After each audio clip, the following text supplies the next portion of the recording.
Psych Congress family.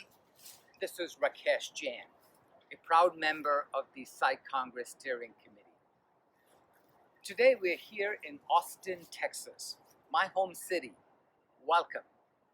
And behind me is the Texas Capitol building, which is shut down like a lot of our physical environments, our practice settings, because of COVID-19. I will take you on a tour of the beautiful grounds of this Capitol building. And while we do that, let's take this opportunity to have a conversation about the challenges our patients with tardive dyskinesia are facing during these complicated times with COVID-19. Shall we go take a quick tour? Here we go. This Texas State Capitol building was opened to the public in 1888. It's been here ever since, never forgotten. If you think about tardive dyskinesia, that has been with us since the 1950s. But for decades, we literally forgot about it. In the last few years, it's come back to our recognition as an important challenge. But these difficult times with COVID-19 have actually, in many ways, put it back in the backside of our thinking. But that, I don't think, is appropriate, is it? These poor patients continue to suffer quite a bit.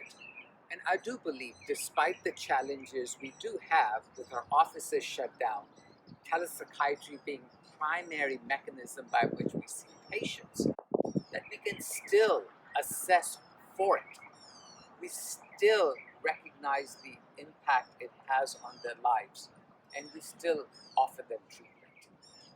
Just the way the state capitol is there to remind us of something important, we need to remember tardive dyskinesia does live with us, and we do need to do our best to offer such patients the very best help we can. Here behind me in the state legislature, rules and regulations are made that affect all the citizens of my state. But by the same token, rules that impact prescribers are also made here. And you know what's interesting? Nothing has changed around the nation in terms of the rules and regulations that ask us to assess for and to offer treatment to patients with tardive dyskinesia. So let's remember, just because it's become more difficult to conduct our exams, the medical, legal, and ethical obligations upon us to take care of our patients with tardive dyskinesia has not changed any. We're still on the grounds of the Texas State Capitol.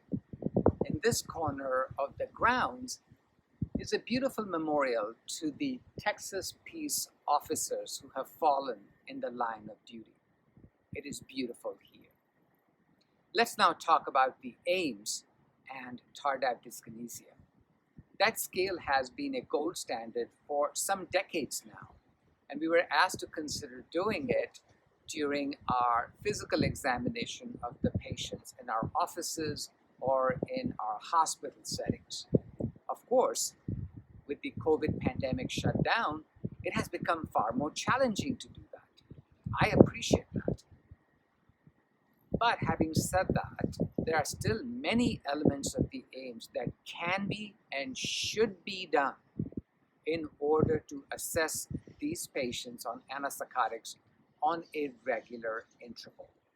As a result, I do think we can still continue asking the support system and the patient to perhaps report to us if they have seen any abnormal movements, maybe have the family, if they're available, or even the patient bring the camera up closer to them, and perhaps even do active patient maneuvers.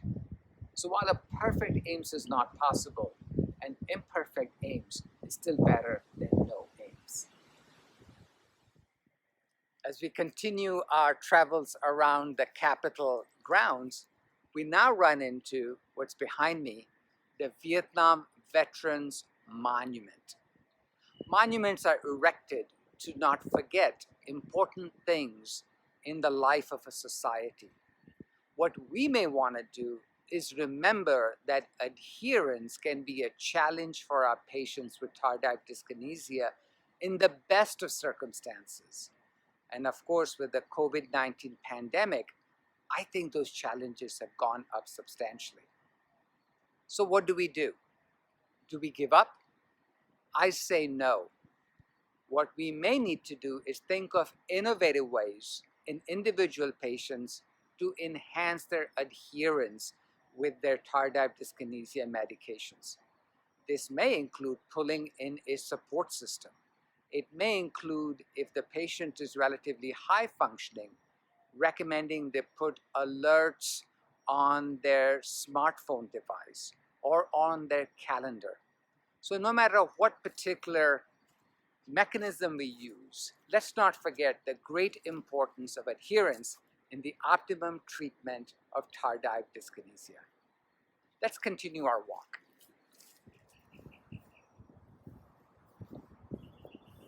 Now we're at the north end of the Texas State Capitol campus. Here is one of my favorite statues on the entire campus, which is a statue dedicated to the Texas pioneer woman. She's being honored for all the sacrifices she has made to help create this state. That brings to mind a point I wanted to discuss with you, that being that taking care of a patient with tardive dyskinesia is so much more than just medications. We know stress exacerbates and exaggerates the symptoms of tardive dyskinesia, and this pandemic has certainly created stress for really all of our patients. We may have to have deep conversations with our patients about stress management. We know that alcohol consumption, particularly excess alcohol consumption, can have a negative impact on tardive dyskinesia symptoms. That conversation needs to happen too. Sleep hygiene needs to be discussed. Ways of avoiding foods that might lead to obesity and poor glycemic index may also be an important conversation to have with our patient. We are responsible in many ways for the full care of our patients with tardive dyskinesia, both medications and non-medications.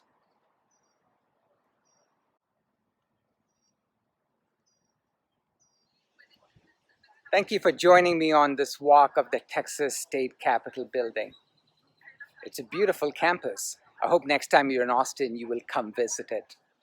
I'm also very glad we got a chance to talk heart to heart, in depth, about the challenges our patients with tardive dyskinesia are facing, and perhaps some tips and suggestions on how we might be able to help them cope better, even in these very difficult pandemic times.